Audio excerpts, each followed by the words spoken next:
Cinema Classics is sponsored by the Gateway Film Center and is produced by John DeSanto and Johnny D. Loretto. Listen to shows online at wcbe.org. I'm John DeSanto. And I'm Wayne Miller, filling in for co-host Johnny D. Loretto.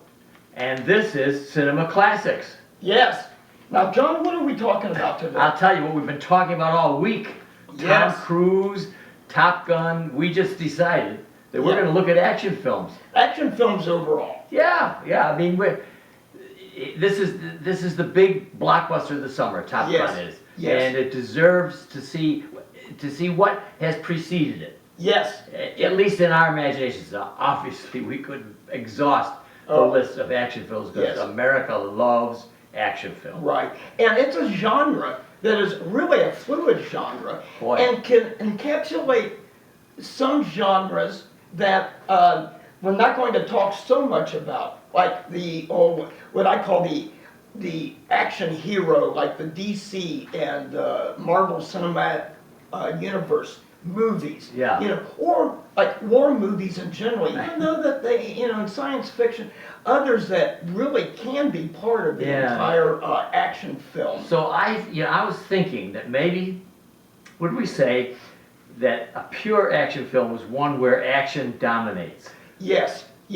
And John, so I had to really kind of like dig deep and think about certain ones, like for example, and I'll get it out of the way, that I think my overall all-time favorite action film is Raiders of the Lost Ark, and the sequels too, but not nearly as good. I mean, that one was really, you can't kind of stick it in so much some other genre, and I think Indiana Jones, played by Harrison Ford, is a prime example of an action film hero. Yeah, and I have to agree with you. If you asked anybody on the street, you're more likely to get Raiders than you are any other film. Right. And here are my two favorite. Okay. That nobody would say. Okay. Okay. I'm waiting with bated breath. The Magnificent Seven and Great Escape. Okay. Yeah. And one of which that I just saw again for the umpteenth time, The Great Escape. Yes.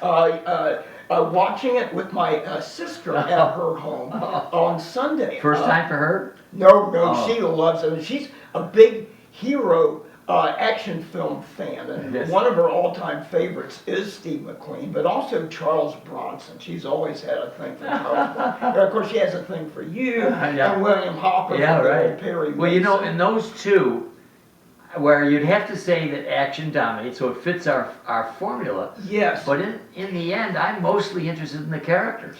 I think so. An action film, and those are two that I probably wouldn't have had on my list because we could go on and on about westerns as part of the action. Exactly right. And war movies as part of the action. That's right.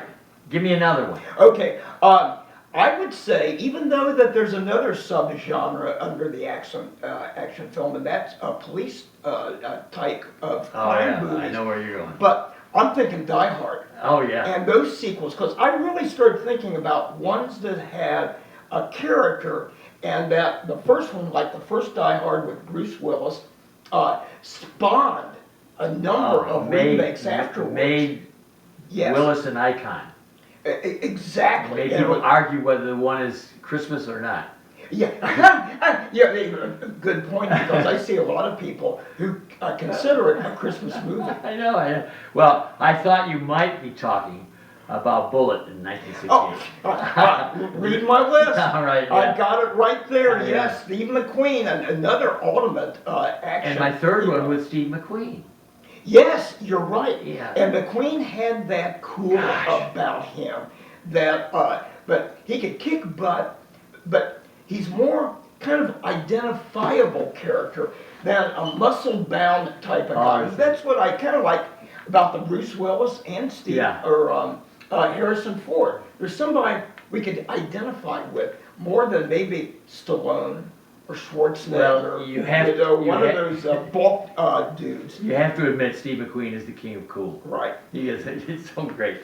Now, another one, John, I'm going to add there, since we started off talking about Tom Cruise and his recent sequel to Top Gun, I would say that I would put into the whole action category the Mission Impossible films. Yeah, you have to. And also that he did those Jack Reacher films too. Oh, you're right, yeah. So Cruise, I would rank up there Yes. as an action star. Yeah, right.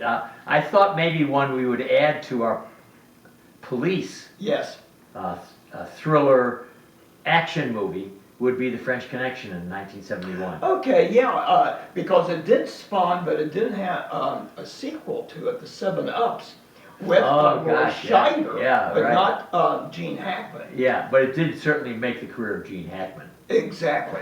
Now, talking about movies that make a career of a character actor who's been around quite a while, I would throw in the mix Liam Neeson. Well, you have Taken. Yeah, Taken, because I think it's had one, maybe two sequels, but also all those other movies Taken is he's boilerplate done, that he's done, yes. for this kind of movie and a particular subgenre. Yeah, Dad, daughter kind of thing. Yes. He mixes that in there, Yeah. makes it even more poignant. right. And John, I'm going to throw another one out there if you don't mind me jumping in. No. Keanu Reeves in the John Wick movies. Oh, the Wicks are wicked, man. Yeah, no pun intended. Wow. Now, I mean, he's the most extreme, I would say, of our action heroes. Wow. I mean, he just goes by somebody and and shoots him in the head. Oh yeah, he doesn't care. Yeah. I mean, he's almost like a cyborg killer. type of Yeah, it's completely immoral. Yeah. I mean, one of the elements of some of these is the theme of vengeance, Right. revenge. Right. And that right. would go for Liam Neeson for Yeah, sure. Most yeah. of his are revenge. Yes. And Keanu Reeves is out of control for Really. revenge. Yeah. Now, and we'd have to throw in there probably what a lot of people would think of with an action film would be the James Bond series. Yes. Remember? Yeah, because there's a subgenre of the spy movies. Yes. But this is really kind of like, almost sometimes the whole spy element is like what Hitchcock would call the MacGuffin that drives the plot. Yeah. People really don't care about. They want to see the toys and the gadgets and Bond kicking butt. You're making me think that there's an element of this action stuff that's style.